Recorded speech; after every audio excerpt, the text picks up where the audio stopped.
रामकृष्ण हरी. सार्थ श्री ज्ञानेश्वरी. अध्याय 16. दैवासुर संपद विभाग योग. अंतरंग म्हणजेच थोडक्यात सारांश.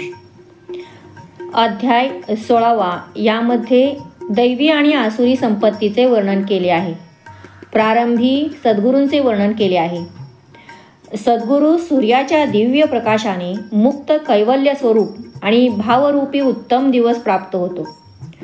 श्रीकृष्ण म्हणाले, निर्भयता, चित्तशुद्धी, ज्ञान व योग यांचे ठिकाणी एकनिष्ठता, दान, दम, यज्ञ, स्वाध्याय, तप, सरलता, अहिंसा, सत्यभाषण, क्रोध न करणे, अभिमानाचा त्याग, चित्ताची चंचलता नसणे, कोणाची निंदा न करणे, सर्वांविषयी दयाभाव, इंद्रियांचा विषयाशी योग आला तरी आसक्त न होणे, नम्रता, शास्त्रविरुद्ध आचरण करण्याची लज्जा, चंचलपणा नसणे, तेज, क्षमा, धैर्य, आंतरबाह्य शुद्धी, कोणाशी शत्रुत्व नसणे, आपण श्रेष्ठ आहोत असा अभिमान नसणे, ही सर्व लक्षणे दैवी संपत्तीत जन्म पावलेल्या लोकांमध्ये असतात.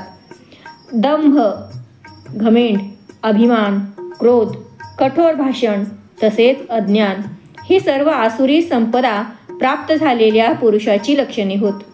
दैवी संपदा ही मुक्तिदायक आहे तर आसुरी संपदा ही बंधनकारक आहे.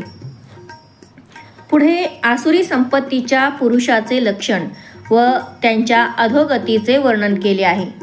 आसुरी संपत्तीच्या लोकांमध्ये आंतरबाह्य शुद्धता नसते, सत्य आचरण किंवा सत्य भाषण नसते.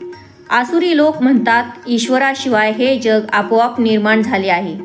आसुरी लोक दंभ, मान आणि मत यांच्यामुळे भ्रष्ट आचरण करतात. त्यांना विषयभोग हेच खरे सुख आहे असे वाटते. ते अन्यायाने धनसंचय करतात. मी बलवान आहे, मी सुखी आहे असे समजतात. असे अज्ञानी लोक भयानक अशा नरकात पडतात. ते घमेंडी लोक केवळ नावापुरता यज्ञ करतात. त्यांच्या मनात परमेश्वराविषयी द्वेष असतो. भगवान श्रीकृष्ण सांगतात, अशा द्वेषी लोकांना मी पुन्हा पुन्हा आसुरी योनीत टाकत असतो. आसुरी लोकांना नरकाची प्राप्ती होते. पुढे शास्त्राविरुद्ध आचरणाचा त्याग व शास्त्रानुकूल आचरण करण्याची प्रेरणा दिली आहे. भगवान श्रीकृष्ण सांगतात, काम, क्रोध तथा लोभ ही नरकाची द्वारे आहेत. म्हणून या तिन्हींचा त्याग केला पाहिजे. या तिन्हींपासून जे मुक्त झाले आहेत ते मला येऊन प्राप्त होतात. जो शास्त्रविधी सोडून आपल्या स्वतःच्या इच्छेप्रमाणे आचरण करत असतो त्याला सिद्धी मिळत नाही, परमगती प्राप्त होत नाही आणि सुखही मिळत नाही. कर्तव्य काय आणि अकर्तव्य काय याची व्यवस्था लावण्यास शास्त्रच प्रमाण आहे हे जाणून शास्त्रविधीने नेमलेले कर्म करणे तुला योग्य आहे. ज्याला आपले कल्याण व्हावे असे वाटते त्यांनी वेदातील मूलभूत ज्ञानाची अवज्ञा कधी करू नये. अर्जुना, तू जे आचरण करशील ते कृत्य आज सारे जग प्रमाण मांडणार आहेत.